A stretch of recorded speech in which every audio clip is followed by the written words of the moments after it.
ನಮ್ಮೆಲ್ಲರ ಗುರುಗಳಾದಂಥ ಬ್ರಹ್ಮರ್ಷಿ ಪಿತಾಮಹ ಸುಭಾಷ್ ಪತ್ರಿಜಿಯವರಿಗೆ ವಂದಿಸುತ್ತಾ, ಗುರುಮಾತೆ ಸ್ವರ್ಣಮಾಲಾ ಪತ್ರಿಜಿಯವರನ್ನು ನೆನೆಯುತ್ತಾ, ಈ ಅವಕಾಶವನ್ನು ಒದಗಿಸಿಕೊಡ್ತಾ ಇರುವಂತ PMC ಮೈಸೂರು ಈ ತಂಡದ ವೇದಿಕೆಯ ಎಲ್ಲ ಸದಸ್ಯರಿಗೂ ನಮಿಸುತ್ತಾ, ಝೂಮ್ ನಲ್ಲಿ ಯೂಟ್ಯೂಬ್ ನಲ್ಲಿ ಭಾಗವಹಿಸಿರುವಂತ ಎಲ್ಲ ಆತ್ಮ ಬಂಧುಗಳಿಗೂ ನನ್ನ ಅನಂತಾನಂತ ಶತಕೋಟಿ ಪ್ರಣಾಮಗಳು. ಸ್ನೇಹಿತರೆ, ಈ ದಿನ ನಾವು ಅಕ್ಕ ಮಹಾದೇವಿಯ ವಚನದ ಬಗ್ಗೆ ತಿಳ್ಕೊಳ್ಳೋಣ. ಈ ಒಂದು ಝೂಮ್ ನಲ್ಲಿರುವಂತವ್ರು ಎಷ್ಟು ಒಳ್ಳೆಯ ಕೆಲಸ ಮಾಡಿದ್ದಾರೆ ಅಂತ ನಾನು ನಿನ್ನೆ ಇದರ ಬಗ್ಗೆ ಸ್ವಲ್ಪ ವಿಷಯಗಳನ್ನ ಸಂಗ್ರಹಣೆ ಮಾಡುವಾಗ ಅರ್ಥ ಆಯ್ತು. ಯಾಕಂದ್ರೆ ಅಕ್ಕ ಮಹಾದೇವಿಯ ಬಗ್ಗೆ ಒಂದು 5 ನಿಮಿಷ ಪರಿಚಯನ ಕೊಟ್ಟು ನಾನು ನಂತರ ಹೇಳ್ತೇನೆ. ಯಾಕಂದ್ರೆ ನಾವು ಬರೀ ವಚನಗಳನ್ನ ತಿಳ್ಕೊಳ್ಳೋದ್ರಿಂದ ಮಾತ್ರ ಒಂದು ಉದ್ದೇಶ ನೆರವೇರೋದಿಲ್ಲ. ಆಕೆ ಎಂತಹ ಶ್ರೇಷ್ಠ ವಚನಕಾರ್ತಿ, ಎಂತಹ ಸಮಯದಲ್ಲಿ ಈ ಒಂದು ಸಂಘಟನೆ ನಡೀತು ಅನ್ನೋದ್ರ ಬಗ್ಗೆ ಒಂದು ಸ್ವಲ್ಪ ಹೇಳ್ತೇನೆ. ನಮ್ಮಲ್ಲಿ ಒಂದು ವಿಷಯ ನಾವು ಅರ್ಥ ಮಾಡ್ಕೋಬೇಕು. ನಾವು ಪಿರಮಿಡ್ ಮಾಸ್ಟರ್ಸ್ ಬಹಳಷ್ಟು ಆಧ್ಯಾತ್ಮವನ್ನ ಅಭ್ಯಾಸ ಮಾಡ್ತಾ ಇದ್ದೀವಿ. ಯಾವಾಗ ಒಬ್ಬ ಮನುಷ್ಯನಿಗೆ ಏನಾದ್ರೂ ಒಂದು ವಿಶಿಷ್ಟವಾದ ಕೆಲಸವನ್ನ ಮಾಡ್ಬೇಕು ಅಂತ ಅನಿಸುತ್ತೆ, ಯಾಕೆ ಒಂದು ಕ್ರಾಂತಿ ಬದಲಾವಣೆಯನ್ನ ಸಮಾಜ ಬಯಸುತ್ತೆ ಅಂತಂದ್ರೆ, ಯಾವ ಸಮಯದಲ್ಲಿ ಅದು ಬೇಕಾಗಿರುತ್ತೋ ಆಗ ಅದು ನಡೆಯುತ್ತೆ ಅಂತ. ಈಗ ಈ ಒಂದು ವಚನ ಚಳವಳಿ, ಶರಣರ ಚಳವಳಿ ಅಂತ ಹೇಳ್ಬೋದು, ಇದೆಲ್ಲ ನಡೆದಂತ ಸಮಯ 12ನೇ ಶತಮಾನ ಅಂತ ನಮಗೆಲ್ಲರಿಗೂ ಗೊತ್ತಿದೆ. 12ನೇ ಶತಮಾನದಲ್ಲಿ ಇದ್ದಂತಹ ಒಂದು ಜನರಲ್ಲಿ ಹೆಚ್ಚಾಗಿದ್ದಂತ ಅಜ್ಞಾನ, ಮೌಢ್ಯ, ಒಂದು ಏನು ಒಂದು ಸಂಕೋಲೆಯಲ್ಲಿ ನರಳುತ್ತಾ ಇದ್ರು, ಒಂದು ಗುಲಾಮಗಿರಿಯಲ್ಲಿ ನರಳುತ್ತಾ ಇದ್ರು, ಅತ್ಯಂತ ಒಂದು ಕಂದಾಚಾರಗಳು, ಮೂಢನಂಬಿಕೆಗಳ ಸುಳಿಯಲ್ಲಿ ಸಿಲುಕಿಕೊಂಡಿದ್ರು. ಅದನ್ನೆಲ್ಲ ಒಂದು ಬಿಡಿಸಬೇಕು ಜನರಿಗೆ, ಈ ಕಷ್ಟಗಳಿಂದ ಅವರಿಗೆ ಒಂದು ಮುಕ್ತಿಯನ್ನ ಕೊಡಬೇಕು ಅಂತ ಯಾವಾಗ ಒಂದು ಆಲೋಚನೆ ಬರುತ್ತೆ ಅಂತಂದ್ರೆ, ಈ ಒಂದು ಯೂನಿವರ್ಸ್ ಅಂತ ನಾವೇನ್ ಕರಿತೀವಿ, ಯೂನಿವರ್ಸ್ಗೆ ಗೊತ್ತಾಗುತ್ತಂತೆ ಇಲ್ಲಿ ಒಂದು ಪಾಪ ಕರ್ಮಗಳು ಹೆಚ್ಚಾಗಿ ನಡೀತಾ ಇದೆ ಈ ಸಮಾಜದಲ್ಲಿ. ಈಗ ಒಬ್ಬ ದಾರ್ಶನಿಕನ, ಆತ್ಮಜ್ಞಾನಿಯ ಉದ್ಭವ ಇಲ್ಲಿ ಆಗಬೇಕು ಅಂತ ಅಂದಾಗ ಅವರು ಈ ಮಾಸ್ಟರ್ಸ್ ಅಲ್ಲಿ ಕೆಲವರನ್ನ ಕಳಿಸ್ತಾರೆ. ಆ ರೀತಿ ಆಗುವಂತ ಕ್ರಾಂತಿಯನ್ನ ನಾವು ಕರಿತೇವೆ ಒಂದು ಕ್ರಾಂತಿಕಾರಿ ಬದಲಾವಣೆ ಅಂತ. ಕ್ರಾಂತಿ ಅಂದ್ರೇನೆ ಬದಲಾವಣೆ ಅಂತ. ಹೀಗೆ ನಡೆದಂತಹ ಒಂದು ಕಾಲ ಸಮಯಗಳು ಅಂತಂದ್ರೆ ನಾವು ತಿಳ್ಕೊಳ್ಬೇಕಾಗಿರುವಂತದ್ದು, ಅದ್ವೈತ ಸಿದ್ಧಾಂತವನ್ನ ಬೋಧಿಸಿದಂತ ಶಂಕರಾಚಾರ್ಯರಿರಬಹುದು, ಮಧ್ವಾಚಾರ್ಯರಿರಬಹುದು, ವಿಶಿಷ್ಟಾದ್ವೈತವನ್ನು ಬೋಧಿಸಿದ ರಾಮಾನುಜಾಚಾರ್ಯರು, ನಂತರ ಬುದ್ಧ, ಜೀಸಸ್, ಹೀಗೆ ಬಹಳಷ್ಟನ್ನ ನೋಡ್ತೇವೆ. ಪೈಗಂಬರ್, ಮಹಮ್ಮದ್ ಪೈಗಂಬರ್ ಅವರು. ಹೀಗೆಲ್ಲಾ ನಡೀತಾ ಇದ್ದಾಗ ನಂತರ ಬಂದದ್ದು 12ನೇ ಶತಮಾನದಲ್ಲಿ ಈ ಶರಣ ಚಳುವಳಿ. ನಾವು ಮುಖ್ಯವಾಗಿ ನೋಡುವಂಥದ್ದು ಇಬ್ಬರನ್ನ, ಪ್ರಸಿದ್ಧರಾಗಿರುವಂತವ್ರು ಭಕ್ತಿ ಭಂಡಾರಿ ಬಸವಣ್ಣನವರು, ಆದ್ರೆ ಅಕ್ಕ ಮಹಾದೇವಿ ಇನ್ನೊಬ್ರು. ಅಕ್ಕ ಮಹಾದೇವಿ ಯಾವ ಸಮಯದಲ್ಲಿ ಬಂದ್ರು ಆಚೆಗೆ ಅಂತಂದ್ರೆ ಅತ್ಯಂತ ಕುತೂಹಲಕಾರಿಯಾದಂತ ವಿಷಯ. ಹೇಗಿತ್ತು ಅವತ್ತಿನ ಒಂದು ಸಮಾಜ ಅಂತಂದ್ರೆ, ಹೆಣ್ಣು ಸ್ತ್ರೀ ಅಂತಂದ್ರೆ ಬಹಳ ಶೋಷಣೆಗೆ ಒಳಗಾಗಿದ್ದಂತಹ ಸಮಯ. ಹೆಣ್ಣು ಅಂತಂದ್ರೆ ಆಕೆ ಮನೆ ಒಳಗೆ ಇರ್ಬೇಕು, ಆಕೆ ಮದ್ವೆ ಮಾಡ್ಕೊಂಡು ಮಕ್ಕಳನ್ನ ಹಡೆದು ಸಂಸಾರವನ್ನ ತೂಗ್ಸೋದಿಕ್ಕಷ್ಟೇ ಲಾಯಕ್ಕು ಅಂತ.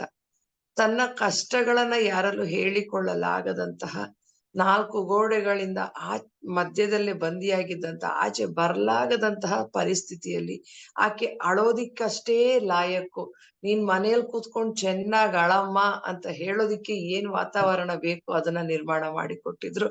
ಅಂತಹ ಒಂದು ಪರಿಸ್ಥಿತಿಯಲ್ಲಿ ಇತ್ತು. ಅಂದ್ರೆ ನಮ್ಮ ಒಂದು ಈ ಸನಾತನ ಧರ್ಮ ಹೇಗೆ ಬದಲಾವಣೆ ಆಗಿತ್ತು ಅಂತಂದ್ರೆ, ಏನಿತ್ತು ಮೂಲ ಉದ್ದೇಶ ಅದನ್ನೆಲ್ಲ ಬಿಟ್ರು. ಸ್ತ್ರೀಗೆ ನಮ್ಮ ಪುರಾಣ ಕಾಲದಲ್ಲಿ, ವೇದಗಳ ಕಾಲದಲ್ಲಿ ನೋಡ್ತೇವೆ ಬಹಳಷ್ಟು ಪ್ರಾಧಾನ್ಯತೆ ಇತ್ತು ಅನ್ನೋದನ್ನ ಕೇಳಿದ್ದೇವೆ. ಆದ್ರೆ ಆ ನಂತರ ಬಂದಂತ ನಮ್ಮ ಧರ್ಮದ ಒಂದು ಪ್ರವರ್ತನೆ ಆಗುವಂತ ಸಮಯದಲ್ಲಿ ಏನ್ ಮಾಡಿದ್ರು, ಎಲ್ಲವನ್ನು ಬದಲಾಯಿಸಿ ಇದನ್ನ ಪುರುಷ ಪ್ರಧಾನ ಸಮಾಜವನ್ನಾಗಿ ಯಾವಾಗ ಮಾಡಿದ್ರು, ಆ ಪುರುಷ ಪ್ರಧಾನ ಪಿತೃ ಪ್ರಧಾನ ಸಮಾಜ ಅಂತ ಹೇಳ್ತೀವಿ, ಆಗ ಸ್ತ್ರೀಗೆ ಇದ್ದಂತಹ ಒಂದು ಹಕ್ಕುಗಳನ್ನ ಕಸಿಯಲಾಯ್ತು. ಏನಂತಾರೆ ಈಗಲೂ ಕೂಡ ಹೇಳ್ಬೇಕಾದ್ರೆ, ಬನ್ನಿ ಮಹಿಳೆಯರಿಗೆ ನಾವು ಮೀಸಲಾತಿಯನ್ನ ಕೊಡ್ತೇವೆ ಅಂತ ಹೇಳ್ತಾರೆ. ಕೊಡೋದಿಕ್ಕೆ ಇವ್ರು ಯಾರು? ಅವರು ಏನಿದ್ರು ನೀವು ನಿಮಗೂ ಸಮಾನ ಹಕ್ಕಿದೆ ಅಂತ ಹೇಳ್ಬೇಕು. ಅದು ಈಗಲೂ ಕೂಡ ಬರೋದಿಲ್ಲ.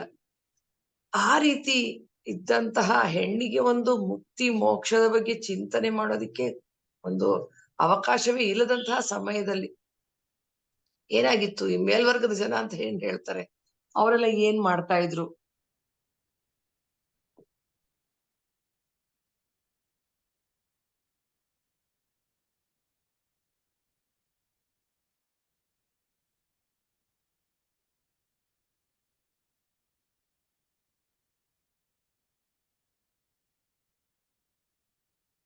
ಕಲ್ಪನೆ ನಮ್ಗೆ. ಎಷ್ಟೆಲ್ಲಾ ಸಂಕೋಲೆಗಳ ಮಧ್ಯೆ ಹೆಣ್ಣು ಇದ್ದಂತಹ ಸಮಯದಲ್ಲಿ ಒಂದು ದಿಟ್ಟತನದಿಂದ ಆ ಸಂಕೋಲೆಗಳನ್ನೆಲ್ಲ ಭೇದಿಸಿ ಆಚೆ ಬಂದಂತವ್ರು ನಮ್ಮ ಅಕ್ಕ ಮಹಾದೇವಿಯವರು. ಎಷ್ಟು ಧೈರ್ಯ ಇರಬೇಕು. ಒಂದು ಸಣ್ಣ ಬದಲಾವಣೆಯನ್ನ ತರ್ಲಿಕ್ಕೆ ಬೇಕಾದ್ರೆ ಕೂಡ ಎಷ್ಟು ನಮ್ಗೆ ಆ ಧೈರ್ಯ ಬೇಕಾಗತ್ತೆ.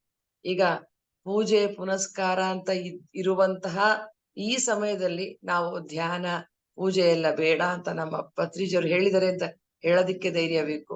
ಮಾಂಸಾಹಾರ ಬೇಡ, ಸಸ್ಯಾಹಾರನೇ ಶ್ರೇಷ್ಠ ಅಂತ ಹೇಳೋದಿಕ್ಕೂ ಧೈರ್ಯ ಬೇಕು. ಅಂತಹ ಸಣ್ಣ ಒಂದು ಬದಲಾವಣೆಗೆ ಧೈರ್ಯ ತರಬೇಕಾದ್ರೆ ಅಂತ ದೊಡ್ಡ ಬದಲಾವಣೆ, ಕ್ರಾಂತಿಕಾರಿಯಾದಂತಹ ಬದಲಾವಣೆಯನ್ನ ತಂದಂತವ್ರು ಅಕ್ಕ ಮಹಾದೇವಿ ಅಂತ ಹೇಳ್ಬಹುದು. ಈಕೆ 550 ವಚನಗಳನ್ನ ರಚನೆ ಮಾಡಿದ್ದಾರೆ. ನೋಡಿ, ಆ ಕಾಲದಲ್ಲಿ ಅಂತಹ ಕನ್ನಡದಲ್ಲಿ ಅತ್ಯಂತ ಉತ್ಕೃಷ್ಟವಾದಂತಹ ಭಾಷೆ ಅದು. ಆ ಭಾಷೆಯಲ್ಲಿ ಹಿಡಿತವನ್ನ ಇಟ್ಕೊಂಡಿದ್ರೆ ಮಾತ್ರ ಸಾಧ್ಯ ಆಗುತ್ತೆ. ಆ ಒಂದು ಸ್ಪಷ್ಟವಾದ ಸಂದೇಶಗಳನ್ನ ಕನ್ನಡದಲ್ಲಿ ನಮಗೆ ಕೊಟ್ಟಿದ್ದಾರೆ. 550 ವಚನಗಳು. ಆ ಅಕ್ಕ ಮಹಾದೇವಿಯವರು ವಚನಗಳನ್ನ ರಚಿಸಿ ಮಾಡಿದ ಮೇಲೆ ಆ ಸಾಧನೆಗೆ ತೊಡಗಿಸ್ಕೊಂಡು ಆಕೆ ಇದ್ದದ್ದು ಉಡುಗಣ ಅಂತ ಹೇಳಿ ಶಿವಮೊಗ್ಗದ ಹತ್ರ ಇರುವಂತ ಒಂದು ಹಳ್ಳಿಯಲ್ಲಿ ಹುಟ್ಟಿತು. ಅಲ್ಲಿ ಆಕೆಗೆ ಮದುವೆ ಮಾಡ್ಕೊ ಅಂತ ಹೇಳಿದಾಗ, ನಾನು ಮದುವೆ ಆಗೋದಾದ್ರೆ ಚೆನ್ನಮಲ್ಲಿಕಾರ್ಜುನನ್ನೇ ಅಂತ ಹೇಳಿ ಹೊರಡ್ತಾಳೆ ಮನೆ ಬಿಟ್ಟು. ಆಕೆ ಹೊರಡುವಾಗ ಆಕೆಯನ್ನ ಕೆಲವು ಕಾಮುಕರು ಆ ಪೀಡಿಸೋದಕ್ಕೆ ಪ್ರಾರಂಭ ಮಾಡಿದಾಗ ಆಕೆ ಬಟ್ಟೆಗಳನ್ನೆಲ್ಲ ತ್ಯಜಿಸಿ ತಾನು ನಗ್ನಳಾಗಿ ಹೊರಡ್ತಾಳೆ. ಅಂತಹ ಆ ಕಾಲದಲ್ಲಿ ಹಾಗೆ ಹೊರಡ್ಬೇಕಾದ್ರೆ ಎಷ್ಟು ಧೈರ್ಯ ಇರಬೇಕು, ಎಂತಹ ಒಂದು ಮನಸ್ಥಿತಿ ಇರಬೇಕು. ಅಂತಹ ದಿಟ್ಟ ಮನಸ್ಥಿತಿ ಆಕೆದು. ನಾನು ಈ ದೇಹ ಅಲ್ಲ, ನಾನು ಆತ್ಮ ಅಂತ ತಿಳ್ಕೊಂಡು ಅದನ್ನ ಸಾಧನೆ ಮಾಡೋದಿಕ್ಕೆ ಆಕೆ ಕೊನೆಗೆ ಬಿಜ್ಜಳಕ್ಕೆ ಬರ್ತಾಳೆ, ಕೂಡಲ ಸಂಗಮಕ್ಕೆ. ಕೂಡಲ ಸಂಗಮಕ್ಕೆ ಬಂದು ಬಸವಣ್ಣನವರನ್ನ ಭೇಟಿಯಾಗಿ ಹೊರಡಬೇಕು ಶ್ರೀಶೈಲಕ್ಕೆ ಅಂತ ಆಕೆ ಹೊರಡ್ತಾಳೆ. ಆಕೆ ಹಾಗೆ ಬಂದಾಗ ಅಲ್ಲಿ ಬಸವಣ್ಣನವರಲ್ಲಿ ಅಲ್ಲಿ ಬಹಳಷ್ಟು ವರ್ಷಗಳು ನೆಲೆಸಿ ಆ ಒಂದು ವಚನ ಸಾಹಿತ್ಯವನ್ನು ನಿರ್ಮಾಣ ಮಾಡಿ ಆತ್ಮಜ್ಞಾನವನ್ನ ಉಂಟು ಮಾಡ್ತಾ ಜನರಲ್ಲಿ ಒಂದು ಸಂದೇಶವನ್ನು ಕೊಟ್ಟು, ನಂತರ ಅಲ್ಲಮ ಪ್ರಭುಗಳು ಹೇಳ್ತಾರೆ, ನಿನ್ನಲ್ಲಿ ಚಂಚಲ ಆಗ್ತಿದೆ ಮನಸ್ಸು, ನೀನು ಹೊರಡು ಅಂತ ಹೇಳಿ. ಆಕೆಗೆ ಚೆನ್ನಮಲ್ಲಿಕಾರ್ಜುನನ ಯಾವಾಗ ಸೇರ್ತೀನಿ ಅಂತ ಅನ್ಸಕ್ ಶುರುವಾಗುತ್ತೆ. ಆ ನಂತರ ಆಕೆ ಅಲ್ಲಿಂದ ಹೊರಟು ಕಾಲ್ನಡಿಗೆಯಲ್ಲಿ ಶ್ರೀಶೈಲಕ್ಕೆ ಬಂದು ಅಲ್ಲಿ ಚೆನ್ನಮಲ್ಲಿಕಾರ್ಜುನನ್ನ ಸೇವಿಸ್ತಾ ಆತನಲ್ಲಿ ಲೀನಲಾಗ್ತಾಳೆ ಅನ್ನೋದು ಒಂದು ಸಂಕ್ಷಿಪ್ತ ಪರಿಚಯ. ಹೀಗೆ ಆಕೆ ಕೊಟ್ಟಿರುವಂತಹ ವಚನಗಳಲ್ಲಿ ನನಗೆ ಇವರು ಅಕ್ಕ ಮಹಾದೇವಿಯ ವಚನ ಅಂತ ಹೇಳಿದ ತಕ್ಷಣ ತನ್ನಷ್ಟಕ್ಕೆ ತಾನೇ ಒಂದು ರಿಂಗಣಿಸ್ತಾ ಇತ್ತು ನನ್ನ ಮನಸ್ಸಿನಲ್ಲಿ. ಅದೇ ವಚನವನ್ನ ಆಯ್ಕೊಂಡೆ. ಅಂದ್ರೆ ಇದು ನಾನು ಆಯ್ಕೊಂಡಿದ್ದಲ್ಲ, ಇದು ನನಗೆ ನನ್ನ ಇಂಟ್ಯೂಷನ್ ಅಂತ ಹೇಳ್ಬೋದು. ಅಲ್ಲಿಂದ ಬಂದಂತಹ ಒಂದು ಸಂದೇಶ, ನನಗೆ ಮೆಸೇಜ್ ಬಂದಿತ್ತು, ಇದೇ ವಚನವನ್ನ ಹೇಳು ಅಂತ ಹೇಳಿ. ಅಂತಹ ಅದ್ಭುತವಾದ ವಚನ. ಈ ವಚನನ ನಮ್ಮ ಚಲನಚಿತ್ರಗಳಲ್ಲೂ ಆಯ್ಕೆ ಮಾಡ್ಕೊಂಡಿದ್ರೆ ಅಂತ ಆಮೇಲೆ ಗೊತ್ತಾಯ್ತು. ನೀವು ಎಲ್ಲ ಕೇಳಿರ್ತೀರಾ. ಆ ವಚನವನ್ನ ಒಂದು ಅರ್ಥವನ್ನ ನಾನು ನಿಮ್ ಮುಂದೆ ಹೇಳ್ತೇನೆ ಇವತ್ತು. ತನು ಕರಗದವರಲ್ಲಿ ಮಜ್ಜನವನೊಲ್ಲೆಯಯ್ಯ ನೀನು. ತನು ಕರಗದವರಲ್ಲಿ ಮಜ್ಜನವನೊಲ್ಲೆಯಯ್ಯ ನೀನು. ಮನ ಕರಗದವರಲ್ಲಿ ಪುಷ್ಪವನೊಲ್ಲೆಯಯ್ಯ ನೀನು. ಮನ ಕರಗದವರಲ್ಲಿ ಪುಷ್ಪವನೊಲ್ಲೆಯಯ್ಯ ನೀನು. ಹದುಳಿಗರಲ್ಲದವರಲ್ಲಿ ಗಂಧಾಕ್ಷತೆಗಳನ್ನೊಲ್ಲೆಯಯ್ಯ ನೀನು. ಹದುಳಿಗರಲ್ಲದವರಲ್ಲಿ ಗಂಧಾಕ್ಷತೆಗಳಲ್ಲೊಲ್ಲೆಯಯ್ಯ ನೀನು. ಅರಿವು ಕಣ್ತೆರೆಯದವರಲ್ಲಿ ಆರತಿಯನೊಲ್ಲೆಯಯ್ಯ ನೀನು. ಅರಿವು ಕಣ್ತೆರೆಯದವರಲ್ಲಿ ಆರತಿಯನ್ನೊಲ್ಲೆಯಯ್ಯ ನೀನು. ಭಾವ ಶುದ್ಧವಿಲ್ಲದವರಲ್ಲಿ ಧೂಪವನೊಲ್ಲೆಯಯ್ಯ ನೀನು. ಭಾವ ಶುದ್ಧವಿಲ್ಲದವರಲ್ಲಿ ಧೂಪವನೊಲ್ಲೆಯಯ್ಯ ನೀನು. ಪರಿಣಾಮಿಗಳಲ್ಲದವರಲ್ಲಿ ನೈವೇದ್ಯವನೊಲ್ಲೆಯಯ್ಯ ನೀನು. ಪರಿಣಾಮಿಗಳಲ್ಲದವರಲ್ಲಿ ನೈವೇದ್ಯವನೊಲ್ಲೆಯಯ್ಯ ನೀನು. ತ್ರಿಕರಣ ಶುದ್ಧವಿಲ್ಲದವರಲ್ಲಿ ತಾಂಬೂಲವನೊಲ್ಲೆಯಯ್ಯ ನೀನು. ತ್ರಿಕರಣ ಶುದ್ಧ ಇಲ್ಲದೆ ಇರುವವರಲ್ಲಿ ತಾಂಬೂಲವನ್ನು ಒಲ್ಲೆಯಯ್ಯ ನೀನು. ಹೃದಯ ಕಮಲ ಅರಳದಿದ್ದವರಲ್ಲಿ ಇರಲೊಲ್ಲೆಯಯ್ಯ ನೀನು. ಹೃದಯ ಕಮಲ ಅರಳದವರಲ್ಲಿ ಇರಲೊಲ್ಲೆಯಯ್ಯ ನೀನು. ಎನ್ನಲ್ಲಿ ಏನುಂಟೆಂದು ಕರಸ್ಥಳವ ನಿಂಬುಗೊಂಡೆಯಯ್ಯ. ಎನ್ನಲ್ಲಿ ಏನುಂಟೆಂದು ಕರಸ್ಥಳವ ನಿಂಬುಗೊಂಡೆಯಯ್ಯ. ಹೇಳ ಚನ್ನಮಲ್ಲಿಕಾರ್ಜುನಯ್ಯ ಅಂತ. ಇದರ ಒಂದು ಸಂಕ್ಷಿಪ್ತ ಅರ್ಥನ ನಿಮ್ ಮುಂದೆ ಹೇಳ್ತೇನೆ. ಯಾಕಂದ್ರೆ ಒಂದೊಂದು ವಚನ ಅರ್ಥ ಹೇಳ್ಬೇಕಂದ್ರೆ 1 hour ಬೇಕು. ಅಷ್ಟು ಗೂಢ ಅರ್ಥ ಇರುತ್ತೆ ಅಕ್ಕ ಮಹಾದೇವಿಯವರು ಕೊಟ್ಟಿರುವಂತ ವಚನಗಳು. ಒಂದು ಬಾಹ್ಯದಲ್ಲಿ ಅರ್ಥ ಕಾಣಿಸಿದ್ರೆ ಒಳಗಡೆ ಗೂಢಾರ್ಥಗಳು ತುಂಬಾ ಇರುತ್ತೆ. ಅದಕ್ಕೆ ಹೇಳಿದ್ದು ಪತ್ರಿಜಿಯವರು ನಮ್ಗೆ ಸ್ಪಿರಿಚುವಲ್ ಸೈಂಟಿಸ್ಟ್ ಅಂತ ಹೇಳಿದ್ರು. ವಿಜ್ಞಾನಿ ಏನ್ ಮಾಡ್ತಾನೆ ಅಂತಂದ್ರೆ ಬರೀ ಹೊರಗಡೆಯ ಅರ್ಥವನ್ನ ಹೇಳ್ತಾನೆ, ಆದ್ರೆ ಆಧ್ಯಾತ್ಮಿಕ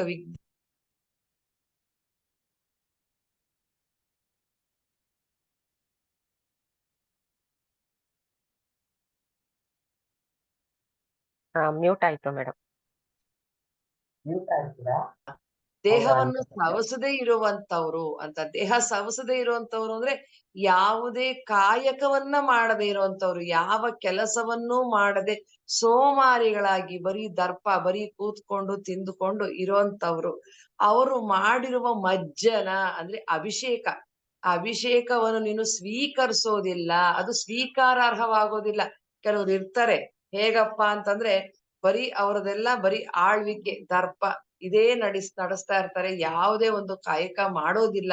ಆ ಶರಣರಲ್ಲಿ ಹೇಗಿತ್ತಪ್ಪ ಅಂದ್ರೆ ನೀನ್ ಇವತ್ತು ಊಟ ಮಾಡಬೇಕಾದ್ರೆ ಅದಕ್ಕೆ ಬೇಕಿರುವಂತದ್ದನ್ನ ನೀನೇ ಸಂಪಾದನೆ ಮಾಡ್ಕೊಂಡು ಊಟ ಮಾಡ್ಬೇಕು.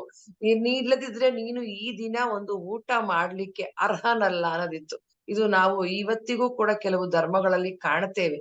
ನಮ್ಮ ಒಂದು ಧರ್ಮದಲ್ಲಿ ಇದು ಕಾಣೆಯಾಗಿದೆ. ಏನಾಗಿದೆ, ಈ ರೀತಿ ಯಾರಾದ್ರೂ ಇದ್ದರೆ ಸೋಮಾರಿಗಳಾಗಿ, ಸೋಮಾರಿ ಆಲಸಿತನ, ಬರೀ ಕೂತ್ಕೊಂಡು ನಾನೇನೋ ಪೂಜೆ ಮಾಡ್ತೀನಿ ಅಂತ ಹೇಳಿ ಅದಕ್ಕೆ ಸಿದ್ಧತೆ ಮಾಡೋರು ಕೂಡ ಆಳೋ ಕಾಳುಗಳಿರ್ತಾರೆ. ಎಲ್ಲವನ್ನೂ ಮಾಡದ್ಮೇಲೆ ತಾನು ಬಂದು ಅಭಿಷೇಕ ಮಾಡೋದು. ಇಂತಹ ಅಭಿಷೇಕವನ್ನ ನೀನು ಒಲ್ಲೆ ಅಂದ್ರೆ ನೀನು ಸ್ವೀಕರಿಸೋದಿಲ್ಲ, ಇದು ಸ್ವೀಕಾರಾರ್ಹವಾಗೋದಿಲ್ಲ ಅಂತ. ಹಾಗಾದ್ರೆ ಎಂತಹ ಅಭಿಷೇಕ ಬೇಕು? ಎಂತಹ ಅಭಿಷೇಕ ಅಂದ್ರೆ ಧ್ಯಾನಲಿಂಗಕ್ಕೆ ಮಾಡುವಂತ ಅಭಿಷೇಕ, ಆತ್ಮಲಿಂಗಕ್ಕೆ ಮಾಡುವಂತ ಅಭಿಷೇಕ. ಯಾವುದದು? ನಾವು ಧ್ಯಾನದಲ್ಲಿ ಕುಳಿತುಕೊಂಡಾಗ ಫ್ಲೋ ಆಗತ್ತೆ ಅಂತ ಹೇಳ್ತೀವಲ್ಲ, ವಿಶ್ವ ಪ್ರಾಣ ಶಕ್ತಿ, ಕಾಸ್ಮಿಕ್ ಎನರ್ಜಿ, ಆ ಒಂದು ಶಕ್ತಿಯ ಅಭಿಷೇಕವಾಗಬೇಕೇ ಹೊರತು ನೀನು ಇಲ್ಲಿ ಪಂಚಾಮೃತಗಳನ್ನ ಇಟ್ಕೊಂಡು ಹಾಲು, ಮೊಸರು, ಬೆಣ್ಣೆ, ತುಪ್ಪ ಇದನ್ನ ಇಟ್ಟುಕೊಂಡು ನೀನು ಅಭಿಷೇಕ ಮಾಡಿದ್ರೆ ಈ ಒಂದು ವಿಗ್ರಹಕ್ಕೆ, ಆ ಒಂದು ಕಲ್ಲು ಅಂತ ಏನ್ ಹೇಳ್ತೀವಿ ಅಥವಾ ಯಾವುದೋ ಒಂದು ಲೋಹದಿಂದ ಮಾಡಿರುವಂತ ಆ ಒಂದು ಪ್ರತಿಮೆಗೆ ನೀನು ಮಾಡುವಂತ ಅಭಿಷೇಕ, ಇದು ನೀನು ಒಲ್ಲೆ, ನೀನು ಸ್ವೀಕರಿಸೋದಿಲ್ಲ ಅಂತ. ಹಾಗೆ ಮನಕರಗದವರಲ್ಲಿ ಪುಷ್ಪವನೊಲ್ಲೆ. ಮನಕರಗದವರು ಅಂದ್ರೆ ಯಾರು? ಕಠಿಣವಾದ ಮನಸ್ಸಿರುವಂತವ್ರು. ಅವರ ಮನಸ್ಸಿನಲ್ಲಿ ಒಂದು ದಯೆ, ಕರುಣೆ, ಪ್ರೇಮ, ಪ್ರೀತಿ ಯಾವುದಕ್ಕೂ ಜಾಗನೇ ಇರೋದಿಲ್ಲ. ಅವರಲ್ಲಿ ಇರುವಂತದ್ದು ಯಾವುದು? ಒಂದು ಕ್ರೌರ್ಯ, ಕೋಪ, ದ್ವೇಷ ಇದೇ ಇರುತ್ತೆ. ಅಂತಹವರು ಮನಸ್ಸನ್ನೇ ಕರಗಿಸ್ದೇ ಇರುವಂತವ್ರು. ಅವರು ಪುಷ್ಪವನೊಲ್ಲೆ. ಅವ್ರು ಪೂಜೆ ಮಾಡಿದ್ರೆ ಪುಷ್ಪಗಳನ್ನ ಅರ್ಪಿಸೋದು ಅಂದ್ರೆ ಏನು? ಪೂಜೆ. ಆ ಪೂಜೆನ ನೀನು ಸ್ವೀಕರಿಸೋದಿಲ್ಲ, ಅದು ಸ್ವೀಕಾರಾರ್ಹವಾಗೋದಿಲ್ಲ. ಯಾಕಂದ್ರೆ ಅವ್ರ ಮನಸ್ಸಿನಲ್ಲೇ ಮಲಿನತೆ ಇದೆ, ಅವರೇ ಶುದ್ಧರಾಗಿಲ್ಲ ಮನಸ್ಸಿನಲ್ಲಿ. ಇನ್ನವ್ರು ಪೂಜೆ ಮಾಡಿದ್ರೆ ಅದು ಹೇಗೆ ಸ್ವೀಕಾರ ಆಗತ್ತೆ? ಪೂಜೆ ಅನ್ನೋದು ಸಾತ್ವಿಕವಾದಂತ ಒಂದು ಕೆಲಸ. ಆ ಪೂಜೆ ಮನಸ್ಸಿನಲ್ಲಿ ಕಲ್ಮಶ ಇಟ್ಕೊಂಡು, ತಾಮಸಿಕ ಗುಣಗಳನ್ನ ಇಟ್ಟುಕೊಂಡು, ಆ ಮನಸ್ಸಿನಲ್ಲಿ ಇಟ್ಕೊಂಡು ಪೂಜೆ ಮಾಡಿದ್ರೆ ಅದು ಸ್ವೀಕಾರಾರ್ಹ ಆಗೋದಿಲ್ಲ ಅನ್ನೋ ಒಂದು ಭಾವನೆಯಲ್ಲಿ. ಹದುಳಿಗಲಲ್ಲದವರಲ್ಲಿ ಗಂಧಾಕ್ಷತೆಯೊಲ್ಲೆಯಯ್ಯ ನೀನು. ಹದುಳಿಗರು ಅಂತ ಅಂದ್ರೆ ಕ್ಷೇಮ, ಹದುಳವೇನು ಬಂದಿರಿ, ಹದುಳವಿದ್ದಿರೇ ಅಂತ ಕೇಳ್ತಾರೆ ಬಸವಣ್ಣನವರು. ಕ್ಷೇಮವಾಗಿದ್ದೀರಾ, ಚೆನ್ನಾಗಿದ್ದೀರಾ, ಸಂತೋಷವಾಗಿದ್ದೀರಾ ಅಂತ ಅರ್ಥ. ಅಂದ್ರೆ ಯಾರಲ್ಲಿ ಸಂತೋಷ ಇರೋದಿಲ್ವೋ, ಯಾವಾಗ್ಲೂ ದುಃಖ ದುಃಖ ದುಃಖ, ಕಂಪ್ಲೇಂಟ್ಸ್ ಏನಪ್ಪ, ಏನೂ ಸರಿ ಇಲ್ಲ, ಏನೂ ಸರಿ ಇಲ್ಲ. ಕೆಲವ್ರನ್ನ ಮಾತಾಡ್ಸಿದ್ರೆ ನಮಗ್ ಗೊತ್ತಾಗುತ್ತೆ, ಕಂಪ್ಲೇಂಟ್ ಬಾಕ್ಸ್ ಇದ್ದಂಗೆ ಇರ್ತಾರ ಅವ್ರು. ಏನು ಮಾತಾಡಿದ್ರು ಅದು ಸರಿ ಇಲ್ಲ. ಚೆನ್ನಾಗೇ ಇರುತ್ತೆ ಮನೇಲೆಲ್ಲ, ಎರಡೆರಡು ಮನೆ ಇರುತ್ತೆ, ಬಾಡಿಗೆ ಬರುತ್ತೆ, ಒಳ್ಳೆ ಗಂಡ ಮಕ್ಳೆಲ್ಲ ಸೆಟ್ಲ್ ಆಗಿರ್ತಾರೆ. ಎಲ್ಲ ಇದ್ದವ್ರನ್ನ ಮಾತಾಡ್ಸಿ, ಅಯ್ಯೋ ನಮ್ಮ ಯಜಮಾನ್ರು ಹಾಗೆ, ಮಕ್ಕಳು ಹಾಗೆ ಹೀಗೆ, ಇಷ್ಟೊಂದು BP ಕಾಯಿಲೆ, ಶುಗರು ಅದೆಲ್ಲ ಇದೆ, ಏನೆಲ್ಲ ಇದೆ. ಆಯ್ತು ಮೇಡಮ್ ಬನ್ನಿ ಧ್ಯಾನ ಮಾಡಿ. ಅಯ್ಯೋ ಧ್ಯಾನ ಮಾಡ್ಲಿಕ್ಕೆಲ್ಲ ಆಗೋದಿಲ್ಲ. ಅವ್ರಿಗೆ ಯಾವಾಗ್ಲೂ ಕಂಪ್ಲೇಂಟ್ಸ್ ಹೇಳೋದ್ರಲ್ಲಿ, ದುಃಖ ಪಡೋದ್ರಲ್ಲೇ ಸುಖ ಅವ್ರಿಗೆ. ದುಃಖದಲ್ಲೇ ಸುಖ ಅಂತ ಅನ್ಕೊಂಡಿರ್ತಾರೆ. ಆ ಸಂತೋಷ ಅನ್ನೋದು ಇಲ್ಲದೆ, ಮನಸ್ಸಿನಲ್ಲಿ ಸಂತೋಷ ಇಟ್ಕೊಳ್ದೆ, ದುಃಖ ದುಮ್ಮಾನಗಳನ್ನ ಇಟ್ಕೊಂಡು, ಈ ರೀತಿ ಮನಸ್ಸನ್ನ ಮಲಿನವಾಗಿ ಇಟ್ಕೊಂಡು ತಮೋ ಗುಣದಲ್ಲಿ ಇರುವಂತವ್ರು ಗಂಧ ಅಕ್ಷತೆಯನ್ನ ಬಡಿಸಿದ್ರೆ, ನೀಡಿದ್ರೆ, ಅರ್ಪಿಸಿದ್ರೆ ಅದನ್ನೂ ಕೂಡ ನೀನು ಸ್ವೀಕರಿಸೋದಿಲ್ಲ ಅಂತ ಹೇಳ್ತಾರೆ ಇಲ್ಲಿ. ನೆಕ್ಸ್ಟ್, ಅರಿವು ಕಣ್ತೆರೆಯದವರಲ್ಲಿ ಆರತಿಯನೊಲ್ಲೆಯ್ಯ. ಅದ್ಭುತವಾದಂತ ವಾಕ್ಯ ಸ್ನೇಹಿತರೆ ಇದು. ಇದೊಂದೇ ವಾಕ್ಯಕ್ಕೆ 1 hour ನಾವು ಸೆಷನ್ ಕೊಡ್ಬೋದು. ಅರಿವು ಕಣ್ತೆರೆಯದವರಲ್ಲಿ ಗಂಧಾಕ್ಷತೆಯನೊಲ್ಲೆಯ್ಯ ನೀನು. ಅರಿವು ಅಂದ್ರೆ ಏನು? ಅರಿವು ಅಂದ್ರೆ ಅವೇರ್ನೆಸ್ ಅಂತ ಹೇಳ್ಬಿಡ್ತೀವಿ. ಅರಿವು ಅಂದ್ರೆ ತಿಳುವಳಿಕೆ, ಜ್ಞಾನ. ಅರಿವು ಅಂತಂದ್ರೆ ಬೆಳಕು. ಅರಿವೇ ಗುರು ಅಂತ ಹೇಳ್ತಾರೆ ಇಲ್ಲಿ. ಅರಿವು ಅಂದ್ರೆ ಗುರು ಅಂತಂದ್ರೆ ಯಾವುದು ನಮ್ಮ ಅರಿವು? ಇಲ್ಲಿ ನಮ್ಮ ಶ್ವಾಸವೇ ಅರಿವು. ಶ್ವಾಸವೇ ನಮ್ಮ ಗುರು. ನೀ ಯಾರು ಶ್ವಾಸವನ್ನ ಗಮನಿಸ್ತಾ ಇರ್ತೀರಾ, ಯಾರು ಧ್ಯಾನ ಮಾಡ್ತಿರ್ತೀರಾ, ಆನಾಪಾನಸತಿ ಧ್ಯಾನವನ್ನ ಯಾರು ಮಾಡ್ತೀರಾ, ಇವರಿಗೆ ಅರಿವು ಇರುತ್ತೆ ಹೊರತು ಇನ್ಯಾರಿಗೂ ಅರಿವು ಅನ್ನೋದು ಇರೋದಿಲ್ಲ. ಈ ಅರಿವು, ಈ ಬೆಳಕನ್ನ ಹಿಡಿದು ಯಾರು ಇರ್ತಾರೆ, ಈ ಅರಿವು ಕಣ್ತರಿಯುವುದು ಅಂದ್ರೆ ಏನು? ಅರಿವು ಕಣ್ತರಿಯುವುದು ಅಂದ್ರೆ ಯಾರು ಆತ್ಮಜ್ಞಾನಿಗಳಾಗಿರ್ತಾರೆ. ಆತ್ಮ ಅನ್ನೋದು ನಾನು, ಈ ದೇಹ ಮಾತ್ರ, ಈ ದೇಹ ನಾನಲ್ಲ, ನಾನು ಆತ್ಮ ಅನ್ನೋ ಒಂದು ಆತ್ಮ ಭಾವನೆಯನ್ನ ಯಾರು ಇಟ್ಕೊಂಡಿರ್ತಾರೆ ಅವರಿಗೆ ಅರಿವು ಕಣ್ ತೆರೆದಿದೆ ಅಂತ ಅರ್ಥ. ಯಾರು? ನಮ್ಮ ಪಿರಮಿಡ್ ಮಾಸ್ಟರ್ಸ್ ಎಲ್ಲರಿಗೂ ಅರಿವು ಅನ್ನೋದಿದೆ ಅಲ್ವಾ? ಈ ಅರಿವಿನಲ್ಲಿ ಇರುವಂತವ್ರು ಆರತಿ ಮಾಡಿದ್ರೆ ಅದನ್ನ ಸ್ವೀಕರಿಸ್ತೀಯ. ಆದ್ರೆ ಅರಿವೇ ಇಲ್ಲದಂತೆ ಯಾವುದೇ ಒಂದು ಬರೀ ದೇಹ ಭಾವನೆಯಲ್ಲೇ ಇಟ್ಟುಕೊಂಡು ಮನಸ್ಸಿನಲ್ಲೇ ಇದ್ದುಕೊಂಡು ಇರೋಂತವ್ರು, ಅವರು ಈ ಆರತಿ ಮಾಡಿದ್ರೆ, ಮಂಗಳಾರತಿಯನ್ನ ಮಾಡಿದ್ರೆ ಅದನ್ನ ನೀನು ಸ್ವೀಕರಿಸೋದಿಲ್ಲ ಅಂತ. ಅದಕ್ಕೆ ತಿಳ್ಕೊಬೇಕು ಸ್ನೇಹಿತರೆ, ನಾವು ಅದ್ಭುತವಾದಂತ ಒಂದು ಮಾರ್ಗದಲ್ಲಿ ಇದ್ದೇವೆ. ಈ ಮಾರ್ಗವನ್ನ ನಮಗೆ ಪತ್ರಿಜಿಯವರು ಕೊಟ್ಟಿದ್ದಾರೆ. ನಿನ್ನ ಶ್ವಾಸವೇ ನಿನ್ನ ಗುರು ಅಂತ ಹೇಳಿದ್ರು. ಆ ಗುರುವೇ ನಿನ್ನ ಅರಿವು ಅಂತ ಅಂದ್ರೆ, ನೀನು ಅರಿವಿನಲ್ಲಿ ಇದ್ದೀಯಾ, ಅರಿವಿನಲ್ಲೇ ಇರಬೇಕು. ಅರಿವಿನಲ್ಲಿ ಇದ್ದರೆ ನೀನು ಮಾಡುವ ಧ್ಯಾನವೇ ಪೂಜೆಯಾಗತ್ತೆ. ಈ ಧ್ಯಾನವೇ ಪೂಜೆ ಹೊರತು ನಾವು ಬಾಹ್ಯದಲ್ಲಿ ಮಾಡುವಂತ ಪೂಜೆಯ ಅವಶ್ಯಕತೆ ಇಲ್ಲ. ಅದಕ್ಕೆ ಪತ್ರಿಜಿಯವರು ಏನ್ ಹೇಳ್ತಾರೆ, ವಿಗ್ರಹಾರಾಧನೆ ಬೇಡ ಅಂತ ಹೇಳಿದ್ರು. ವಿಗ್ರಹಾರಾಧನೆ ಬೇಡ ಅಂದ್ರೆ ಏನ್ ಮಾಡ್ಬೇಕಾಗಾದ್ರೆ, ಸತ್ಯಾರಾಧನೆಯನ್ನ ಮಾಡಿ ಅಂತ ಹೇಳಿದ್ರು. ಸತ್ಯ ಅಂದ್ರೆ ಯಾವುದು? ಸತ್ಯ ಅಂದ್ರೆ ಆತ್ಮ. ಆತ್ಮ ಒಂದೇ ಸತ್ಯ, ನಿತ್ಯ, ಶಾಶ್ವತ. ಅದು ಆತ್ಮಕ್ಕೆ ಸಾವಿಲ್ಲ. ಆತ್ಮಕ್ಕೆ ಯಾವುದೇ ರೂಪಗಳಿಲ್ಲ. ಅದಕ್ಕೆ ಯಾವುದೇ ಒಂದು ಆಕಾರ ಇಲ್ಲ. ಒಂದು ನಾವು ಅದಕ್ಕೆ ಇಲ್ಲಿ ಯಾವುದೋ ಒಂದು ವಿಗ್ರಹನ ಇಟ್ಟುಬಿಟ್ಟು, ಒಂದು ಮೂರ್ತಿಯನ್ನ ಇಟ್ಟು, ಅದಕ್ಕೆ ಒಂದು ರೂಪವನ್ನ ಕೊಟ್ಟು, ಅದಕ್ಕೆ ಆಕಾರ ಕೊಟ್ಟು, ಹೆಸರು ಕೊಟ್ಟು, ಅದಕ್ಕೆ ನಾವು ಫಲಂ ಪುಷ್ಪಂ ಅಂತ ಅನ್ಕೊಂಡು ಎಲ್ಲವನ್ನು ಹಣ್ಣು ಹೂವನ್ನೆಲ್ಲ ಇಟ್ಟುಕೊಂಡು, ಆ ಭಗವದ್ಗೀತೆಯಲ್ಲಿ ಕೃಷ್ಣ ಹೇಳಿದಾನೆ ಫಲಂ ಪುಷ್ಪಂ ತೋಯಂ ಅಂತ ಹೇಳಿದಾನೆ ಅಂತ ಅಂದ್ಬಿಟ್ರೆ ಅಲ್ಲಿ ಗೂಢಾರ್ಥ ಬೇರೆ ಇದೆ. ಅದನ್ನ ಅರ್ಥ ಮಾಡ್ಕೊಳ್ದೆ ಅದನ್ನ ನಾವು ಪೂಜೆ ಮಾಡ್ತೀನಿ ಅಂತ ಮಾಡಿದ್ರೆ ಅದು ಸ್ವೀಕಾರಾರ್ಹವಾಗೋದಿಲ್ಲ ಅಂತ.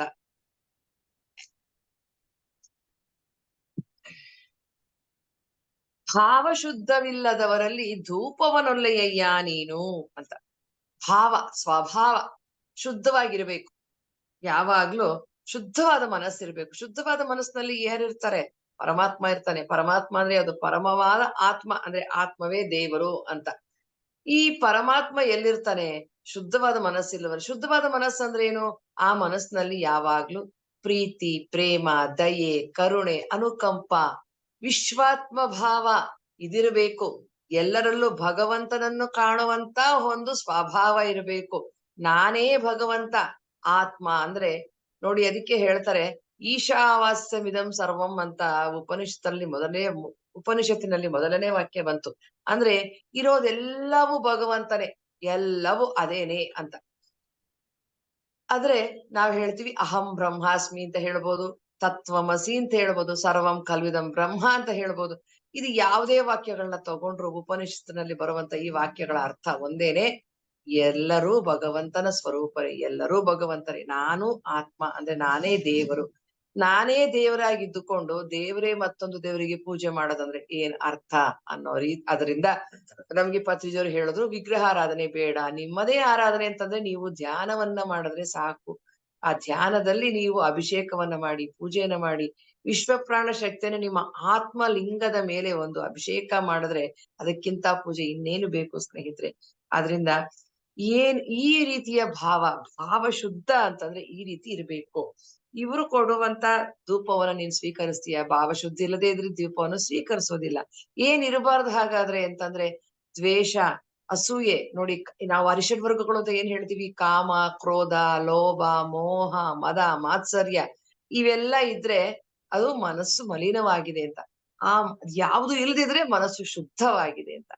ಅಲ್ಲಿಗೆ ನಾವೇನ್ ಇಟ್ಕೋಬೇಕು ಅಂತಂದ್ರೆ, ಕಾಮ ಅಂತ ಬಂದಾಗ ನಾವು ನಿಷ್ಕಾಮ ಕರ್ಮವನ್ನ ಮಾಡ್ಬೇಕು. ಯಾವುದೇ ಆಸೆಗಳಿಲ್ಲದೆ ಅದ್ದಂತು. ಅದಕ್ಕೆ ಹೇಳಿದ್ರು ಸಂಕಲ್ಪವನ್ನ ಇಟ್ಕೋಬಿಡಿ ಅಂತ ಕೆಲವ್ರು ಹೇಳ್ತಾರೆ, ಕೆಲವ್ರು ಇಟ್ಕೊಳ್ಳಿ ಅಂತ ಹೇಳ್ತಾರೆ. ಇದು ಯಾವಾಗ್ಲೂ ಒಂದು ಚರ್ಚೆಗೆ ಆಸ್ಪದವನ್ನ ನೀಡುವಂತ ವಿಷಯ ನಮ್ಮ PSSM ನಲ್ಲಿ ಇರ್ಲಿ. ಅದಕ್ಕೆ ನಾವೇನ್ ಮಾಡ್ಬೇಕು? ಯಾವುದೇ ಒಂದು ಆಸೆಗಳಿಲ್ಲದೆ, ಕಾಮಗಳಿಲ್ಲದೆ, ನಿಷ್ಕಾಮದಿಂದ ಒಂದು ಕಾಯಕವನ್ನ ಮಾಡ್ಬೇಕು, ಸೇವೆಯನ್ನ ಮಾಡ್ಬೇಕು, ಕೆಲಸವನ್ನ ಮಾಡ್ಬೇಕು. ನಿಮ್ಮ ನಿತ್ಯ ಕರ್ಮಗಳೇನಿದೆ ಅದನ್ನೇ ನೀವು ನಿಷ್ಕಾಮದಲ್ಲಿ ಮಾಡ್ರಿ. ಫಲವನ್ನ ಬಯಸದೆ ಮಾಡಬೇಕು ಅಂತ ಕೃಷ್ಣ ಕೂಡ ಭಗವದ್ಗೀತೆಯಲ್ಲಿ ಹೇಳ್ತಾನೆ. ಹಾಗೆ ಕ್ರೋಧದ ಕಡೆ ಏನಿರ್ಬೇಕು? ಕ್ರೋಧ ಇದ್ರ ಕಡೆ ದಯೆ ಇರಬೇಕು, ಅನುಕಂಪ ಇರಬೇಕು. ಲೋಭ ಅಂತಂದಾಗ ಅದು ಬಿಟ್ಟು ನಿಸ್ವಾರ್ಥತೆ ಇರಬೇಕು. ಎಲ್ಲವೂ ನನ್ನದೇ, ನನಗೇ ಸೇರ್ಬೇಕು, ನಾನೇ ಎಲ್ಲದರ ಒಡೆಯನಾಗಬೇಕು ಅನ್ನೋದ್ರ ಬದಲು ಎಲ್ಲರೂ ಒಂದೇ, ಎಲ್ಲವನ್ನು ಅನುಭವಿಸ್ಲಿ ಎನ್ನುವ ಒಂದು ನಿಸ್ವಾರ್ಥ ಮನೋಭಾವನೆ ಇರಬೇಕು. ಮೋಹ ಅಂತ ಅಂದಾಗ ನೋಡಿ, ನನ್ನದ್ರ ಬಗ್ಗೆ ಮೋಹ ಇರುತ್ತೆ. ನನ್ನ ಮಕ್ಕಳು ಮಾತ್ರ ಚೆನ್ನಾಗಿರ್ಬೇಕು ಅನ್ನೋದು ಮೋಹ. ಎಲ್ಲರ ಮಕ್ಕಳು ಒಂದೇನೆ, ಎಲ್ಲರ ಮಕ್ಕಳು ಚೆನ್ನಾಗಿರ್ಲಿ, ಪಕ್ಕದ ಮನೆ ಮಗು ಬಂದ್ರು ಕೂಡ ನನ್ನ ಮಗುವಿನ ಹಾಗೆ ನಾನು ಟ್ರೀಟ್ ಮಾಡ್ಬೇಕು. ಇದು ಮೋಹವನ್ನ ಒಂದು ನಾವು ಎಕ್ಸ್ಪ್ಯಾಂಡ್ ಮಾಡಿಕೊಳ್ಳುವಂತ ರೀತಿ. ಮೋಹ ಇರುತ್ತೆ, ಇಲ್ಲ ಅಂತಲ್ಲ. ನನ್ನ ಮಗು ಅಂದ್ರೆ ಮೋಹ ಇರುತ್ತೆ. ಅದೇ ಪಕ್ಕದ ಮನೆ ಮಗು ಅಂದಾಗ ಅದಕ್ಕೆ ಎರಡು ಬಿಡ್ತೀವಿ ಅಲ್ವಾ? ಅದನ್ನ ಕಂಪ್ಲೇಂಟ್ ಮಾಡ್ತೀವಿ. ನನ್ನ ಮಗುವಿನ ಬಗ್ಗೆ ನಾವು ಕಂಪ್ಲೇಂಟ್ಸ್ ಹೇಳಲ್ಲ ಅಲ್ವಾ? ಆ ರೀತಿ ಇರಬಾರ್ದು.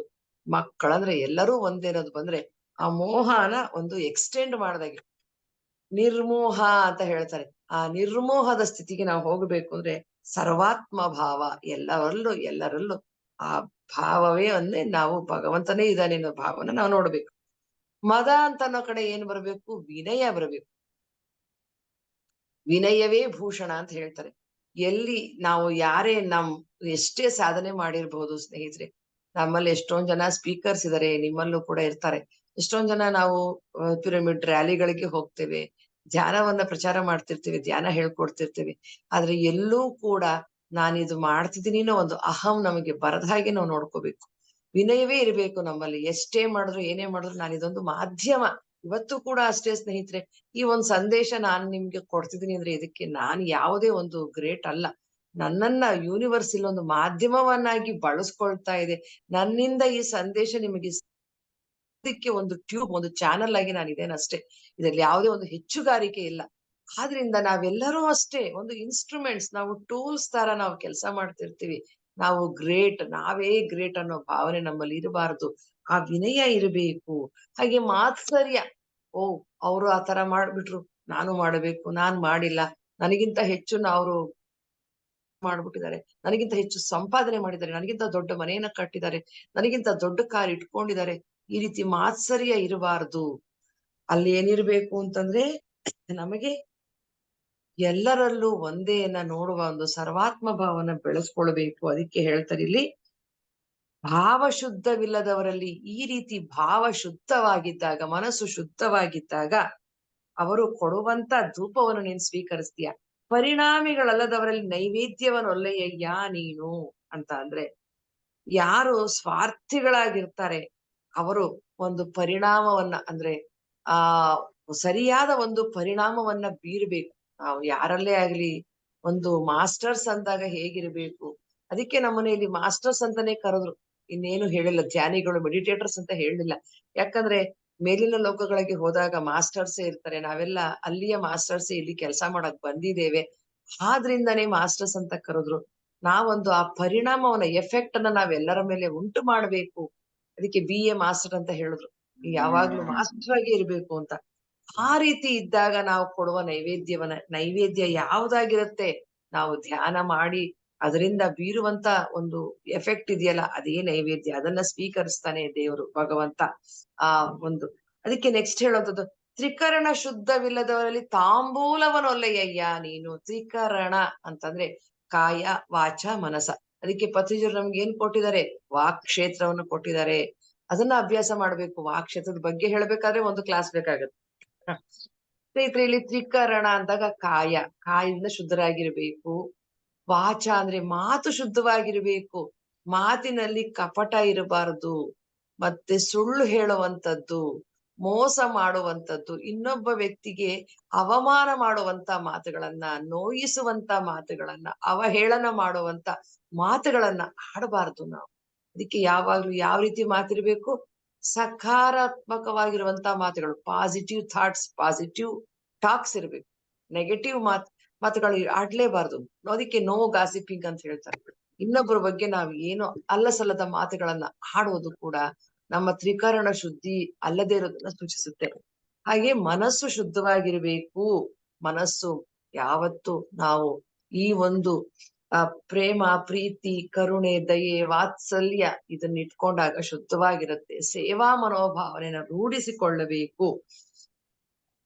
ಇದು ಇದ್ದಾಗ ಅವ್ರು ಕೊಟ್ಟಿರೋ ತಾಂಬೂಲನ ನೀನ್ ಸ್ವೀಕರಿಸ್ತಿಲ್ಲ ಅಂದ್ರೆ ಆ ತಾಂಬೂಲನ ನೀನ್ ಸ್ವೀಕರಿಸೋದಿಲ್ಲ. ಹೃದಯ ಕಮಲ ಅರಳದಿದ್ದವರಲ್ಲಿ ಇರಲೊಲ್ಲೆಯಯ್ಯ ನೀನು. ನೋಡಿ ಸ್ನೇಹಿತರೆ, ಎಷ್ಟು ಜನ ಅದ್ಭುತವಾಗಿದೆ. ಹೃದಯ ಕಮಲ ಅಂದ್ರೇನು? ಅನಾಹತ ಚಕ್ರ. ಅನಾಹತ ಚಕ್ರ ಅಂದ್ರೇನು? ವಿಶ್ವಾತ್ಮ ಭಾವ. ಈ ಒಂದು ನಾವ್ ಹೇಳ್ತೀವಿ ಯೂನಿವರ್ಸಲ್ ಲವ್ ಅಂತ, ನಿರ್ವ್ಯಾಜ ಪ್ರೀತಿ, ನಿರ್ವ್ಯಾಜ ಪ್ರೇಮ. ಇದನ್ನ ನೀನು ಇಟ್ಟುಕೊಂಡಿದ್ರೆ, ಅದು ಇಲ್ಲದೆ ಇದ್ರೆ ನೀನಲ್ಲಿ ಇರೋದಿಲ್ಲ. ಅವರಲ್ಲಿ ನೀನ್ ಇರೋದೇ ಇಲ್ಲ. ಅವರಲ್ಲಿ ಈ ಪರಮಾತ್ಮನೇ ಇರೋದಿಲ್ಲ. ಪರಮಾತ್ಮ ಎಲ್ಲಿರ್ತಾರೆ? ದೇವ್ರ ಮನೆ ಹೇಗಿಟ್ಟಿರ್ತೀವಿ, ದೇವಸ್ಥಾನ ಹೇಗಿಟ್ಟಿರ್ತೀವಿ? ಶುದ್ಧವಾಗಿಟ್ಟಿರ್ತೀವಲ್ವಾ? ಸ್ವಚ್ಛ ಮಾಡಿ ಪೂಜೆ ಮಾಡ್ತೀವಲ್ಲ. ಹಾಗೆ ನಮ್ಮ ಮನಸ್ಸು ಕೂಡ ಪರಮಾತ್ಮ ಇರುವಂತ ಗುಡಿ. ಅದಕ್ಕೆ ಈ ದೇಹವೇ ದೇವಾಲಯ ಅಂತ ಹೇಳಿದ್ದು. ಈ ದೇಹವೇ ದೇವಾಲಯ, ಆತ್ಮವೇ ದೇವರು ಅಂತಂದಾಗ ನಾವು ಈ ಮನಸ್ಸನ್ನ ಶುದ್ಧವಾಗಿ ಇಟ್ಟುಕೊಳ್ಳಬೇಕು. ಆ ಹೃದಯ ಕಮಲ ಅರಳದೆ ಇದ್ರೆ ಅವರಲ್ಲಿ ನೀನು ಇರೋದಿಲ್ಲ ಅನ್ನೋದು. ಎನ್ನಲ್ಲಿ ಏನುಂಟೆಂದು ಕರಸ್ಥಳವ ನಿಂಬುಗೊಂಡೆಯಯ್ಯ. ನನ್ನಲ್ಲಿ ಏನಿದೆಯಪ್ಪ ಹೇಳು ಅಂದ್ರೆ ವಿನೀತ ಭಾವ. ನೋಡಿ, ವಿನಯ ಭಾವ ಎಲ್ಲವೂ ಇದೆ ಅಕ್ಕ ಮಹಾದೇವಿಯಲ್ಲಿ. ಆದ್ರೆ ಆಕೆ ಕೇಳೋದೇನು? ನನ್ನಲ್ಲಿ ಏನಿದೆ ಅಂತ ನೀನು ನನ್ನಲ್ಲಿ ಆಶ್ರಿತನಾಗಿದ್ದೀಯ. ಇಂಬು ಅಂದ್ರೆ ಆಶ್ರಯ. ಕರಸ್ಥಳವ ನಿಂಬುಗೊಂಡ, ನನ್ನ ಕೈಯನ್ನ ಹಿಡಿದು ನನ್ನಲ್ಲಿ ಆಶ್ರಯನಾಗಿದ್ದೀಯ. ನನ್ನಲ್ಲಿ ನೆಲೆ ನಿಂತಿದ್ದೀಯ ಪರಮಾತ್ಮ, ಭಗವಂತ, ಚೆನ್ನಮಲ್ಲಿಕಾರ್ಜುನ. ನನ್ನಲ್ಲಿ ಏನಿದೆ ಅನ್ನೋದನ್ನ ನೀನ್ ಹೇಳಪ್ಪ ಅಂತಂದ್ರೆ, ನನ್ನಲ್ಲಿ ಯಾವ ಗುಣಗಳು ಸರಿಯಾಗಿದೆ, ನನ್ನಲ್ಲಿ ಏನಾದ್ರೂ ಇಲ್ಲದಿದ್ರೆ ಅದನ್ನ ತಿಳಿಸು, ಅದನ್ನ ಅಳವಡಿಸ್ಕೊಳ್ತೀನಿ, ಸರಿ ಮಾಡ್ಕೊಳ್ತೀನಿ ಅನ್ನೋ ವಿನಯ ಭಾವ ನಮಗಿಲ್ಲಿ ಕಾಣುತ್ತೆ ಸ್ನೇಹಿತರೆ. ಈ ರೀತಿ ಅದಕ್ಕೆ ಇಲ್ಲಿ ಹೇಳೋಂಥದ್ದು, ಪೂಜೆ ಅನ್ನೋದು ಬಾಹ್ಯ ಪೂಜೆ ಆಗಬಾರದು, ಆಂತರಿಕ ಪೂಜೆ, ಮಾನಸಿಕ ಪೂಜೆ ಆಗಬೇಕು. ಆಗ ಧ್ಯಾನ ಒಂದು ಉತ್ತಮ ಸಾಧನ. ಹಾಗೆ ಈ ರೀತಿ ನಮ್ಮಲ್ಲಿ ಒಂದು ತ್ರಿಕರಣ ಶುದ್ಧಿ, ಭಾವ ಶುದ್ಧಿ, ಮನಸ್ಸಿನಲ್ಲಿ ಶುದ್ಧಿ ಆಗಬೇಕು ಅಂತಂದ್ರೆ ನಮ್ಮ ಆಹಾರದ ನಿಯಮಗಳನ್ನು ಕೂಡ ನಾವು ಪಾಲನೆ ಮಾಡಬೇಕು. ಆಹಾರ ನಿಯಮಗಳು ಅಂತ ಹೇಳಿದಾಗ ನಾವಿಲ್ಲಿ ಸಸ್ಯಾಹಾರವನ್ನ ಮಾತ್ರ ನಾವು ಇಲ್ಲಿ ಪಾಲನೆ ಮಾಡಬೇಕು. ಸಸ್ಯಾಹಾರವನ್ನ ಸ್ವೀಕರಿಸಬೇಕು. ಮಾಂಸಾಹಾರ ತಮೋ ಗುಣವನ್ನು ಹೆಚ್ಚು ಮಾಡುತ್ತೆ, ಮಾಂಸಾಹಾರ ಕೂಡದು ಅಂತ ಪತ್ರಿಜರು ಹೇಳಿದ್ದಾರೆ. ಈ ರೀತಿ ಒಂದು ಅದ್ಭುತವಾದ ವಚನವನ್ನ ನಮ್ಮ ಮುಂದೆ ಇಟ್ಟಿದ್ದಾರೆ ಅಕ್ಕ ಮಹಾದೇವಿಯವರು. ಈ ಒಂದು ವಚನದ ವ್ಯಾಖ್ಯಾನವನ್ನ ಪುಟ್ಟದಾಗಿ ನಿಮ್ಮ ಮುಂದೆ ಇಡಲಿಕ್ಕೆ ನನಗೆ ಅನುಕೂಲ ಮಾಡಿಕೊಟ್ಟಂತ PMC ಮೈಸೂರು ತಂಡಕ್ಕೆ ಅನಂತ ಕೃತಜ್ಞತೆಗಳು. Thank you madam. Thank you masters. Thank you madam. Thank you so much.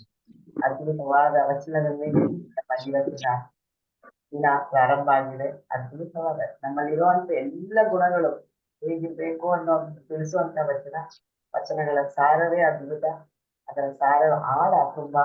ನೀವು ಹೇಳಿದಾಗ ವಚನಗಳನ್ನ ಒಂದು ದಿನ 2 ದಿನ ಸಾಲಲ್ಲ ಅರ್ಥ ಮಾಡ್ಕೊಳಕ್ಕೆ, ಜೀವನ ಪರ್ಯಂತ ಅರ್ಥ ಮಾಡ್ಕೊಳ್ತಾನೆ ಇರ್ಬೋದು. ಆ ತರ ಸಾರ ಇರುವಂತದ್ದು ಅದು. ಆ ಒಂದು ವಚನವನ್ನ ಇವತ್ತು ತೆಗೆದು ನಮ್ಗೆ ಹೇಳ್ಕೊಟ್ಟಿರೋದಕ್ಕೆ ಅನಂತ ಧನ್ಯವಾದಗಳು. ಮಾಸ್ಟರ್ಸ್, ನಿಮ್ಗೂ ಏನಾದ್ರು ಈ ವಚನದ ಬಗ್ಗೆ ಅನಿಸಿಕೆಗಳು ಏನಾದ್ರು ಇದ್ರೆ ಹಂಚ್ಕೋಬೇಕು ಅಂತಿದ್ರೆ ಅನ್ಮ್ಯೂಟ್ ಮಾಡ್ಕೊಂಡು ಮಾತಾಡಿ.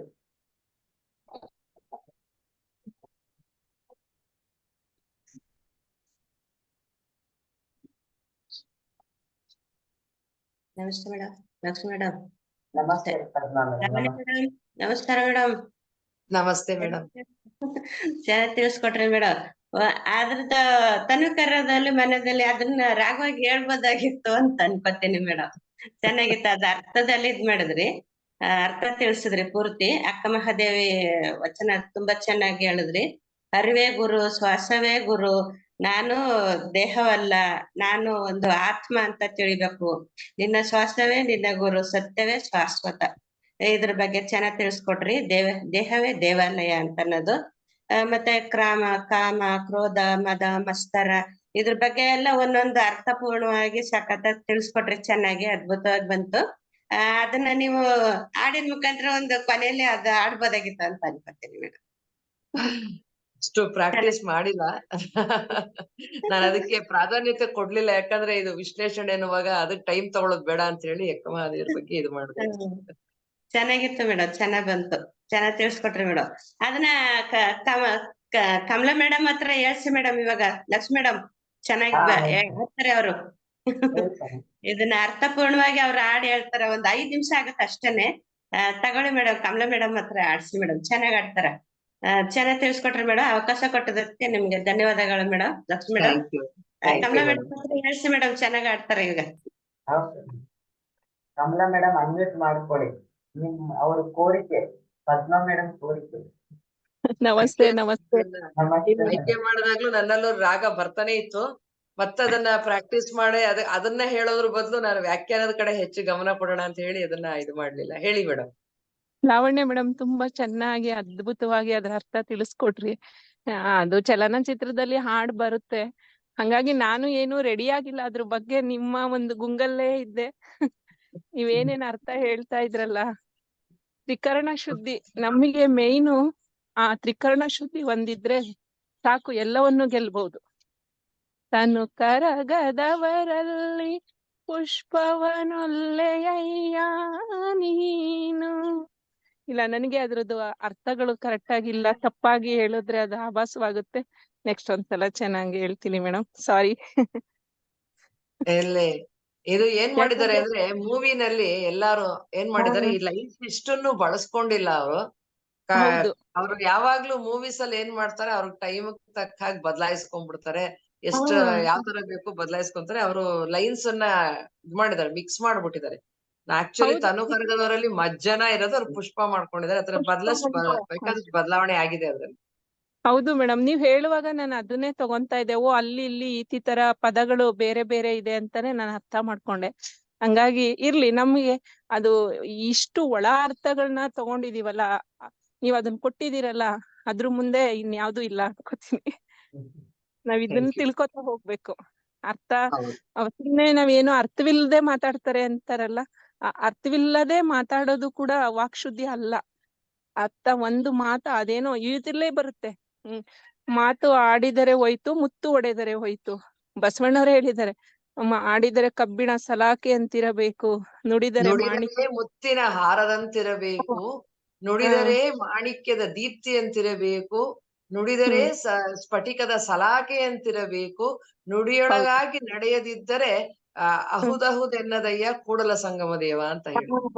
ಆತರ ಇರ್ಬೇಕು. ಅದನ್ನ ನಮ್ಗೆ ಬಸವಣ್ಣ ಹೇಳಿದ್ದಾರೆ, ಅಕ್ಕ ಮಹಾದೇವಿ ಹೇಳಿದ್ದಾರೆ. ನಮ್ಗೆ ಈಗ ಪತ್ರಿಜಿ ಅವರು ನಮ್ಗೆ ಹೇಳ್ಕೊಡ್ತಾ ಇದ್ದಾರೆ. ಹೆಂಗೆ ಜನರೇಷನ್ ಬದ್ಲಾಗ್ತಾ ಹೋಗ್ತಾ ಇದೆ, ಆ ಆಚಾರ ವಿಚಾರಗಳ ಅದೇ ಗೂಢಾರ್ಥ ಇದ್ದರು ನಮ್ಗೆ ಯಾವ ತರ ಮುಟ್ಟಿಸ್ಬೇಕು ಆ ತರ ಪತ್ರಿಜಿ ಸರ್ ಮುಟ್ಟಿಸಿದ್ದಾರೆ. ಇದಕ್ಕಿನ್ನ ಇನ್ನೇನ್ ಬೇಕು ಮೇಡಮ್ ನಮ್ಗೆ. Thank you Lavanya madam, thank you. Padma madam ಆಸೆ ಅವ್ರು ಹಾಡು ಹೇಳ್ತಾರೆ ಅಂತ. ಇರ್ಲಿ, ಒಂದು ಥ್ಯಾಂಕ್ ಯು ಮೇಡಮ್. ಅದಕ್ಕೆ ಹೇಳ್ತಾರೆ, ಮಾತು ಅನ್ನೋದು ಬಹಳ ಮುಖ್ಯ. ಮಾತೇ ಮುತ್ತು, ಮಾತೇ ಮೃತ್ಯು ಅಂತ ಹೇಳ್ತಾರೆ. ನಾವು ಆಡೋ ಮಾತು ನಾವ್ ಎಷ್ಟು ತೂಕವಾಗಿ ನೋಡ್ಕೊಂಡು ಎಲ್ಲಿ ಅವಶ್ಯಕತೆ ಇರುತ್ತೋ ಅಲ್ಲಿ ಮಾತ್ರ ಮಾತಾಡ್ತಾ ಇದ್ರೆ ಮಾತು ಮಂತ್ರವಾಗುತ್ತಂತೆ. ಮಂತ್ರ ಶಕ್ತಿ ಅನ್ನೋದು ಬರುತ್ತೆ. ಧ್ಯಾನಿಗಳ ಮಾತು ಅಂತಂದ್ರೆ ಅದು ಮಂತ್ರ ಶಕ್ತಿಯನ್ನ ಪಡ್ಕೊಳ್ಳುತ್ತೆ. ಅದರಿಂದ ಮಾತನ್ನ ತುಂಬಾ ಹೆಚ್ಚು ಅನವಶ್ಯಕವಾಗಿ ಮಾತಾಡಬೇಡಿ, ಗಾಸಿಪ್ ಮಾಡ್ಬೇಡಿ, ಇನ್ನೊಬ್ರ ಬಗ್ಗೆ ಅಲ್ಲಸಲ್ಲದ ಮಾತುಗಳನ್ನ ಆಡ್ಬೇಡಿ ಅಂತ ನಮ್ಗೆ ಪತ್ರಿಜಿ ಅವರು ಹೇಳ್ತಾ ಇರ್ತಾರೆ. ಇದನ್ನ ನಾವು ಗಮನಿಸ್ಕೊಳ್ಬೇಕು, ಆ ಕ್ಷೇತ್ರವನ್ನ ಅಭ್ಯಾಸ ಮಾಡ್ಬೇಕು ಸ್ನೇಹಿತರೆ. ಥ್ಯಾಂಕ್ ಯು ಮೇಡಮ್, ಚೆನ್ನಾಗಿ ಹೇಳಿದ್ರಿ. ಮೇಡಮ್ ಖಂಡಿತ ಥ್ಯಾಂಕ್ ಯು ಅಪ್ಪ. ಇಂಥ ಒಂದು ವೇದಿಕೆ ಎಲ್ಲಿ ನಾವಿದ್ದೀವಲ್ಲ ನಾವೇ ಧನ್ಯರು. Thank you madam. Thank you Kamala madam, thank you so much. Masters ಇನ್ನು ಯಾರಾದ್ರೂ ಇದ್ರೆ ಅನ್ಮ್ಯೂಟ್ ಮಾಡ್ಕೊಂಡು ಮಾತಾಡಿ.